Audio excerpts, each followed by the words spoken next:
I read every single day, every single night, until learning, then memorizing vocabulary, and then read book, and then read Holy Quran every day.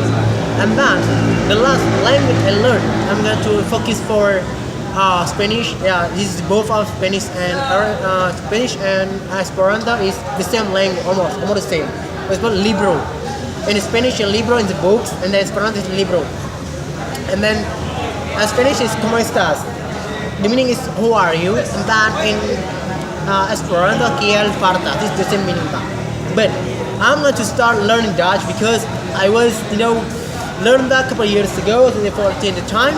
But when I started learning that, who hearted. The meaning is who are you?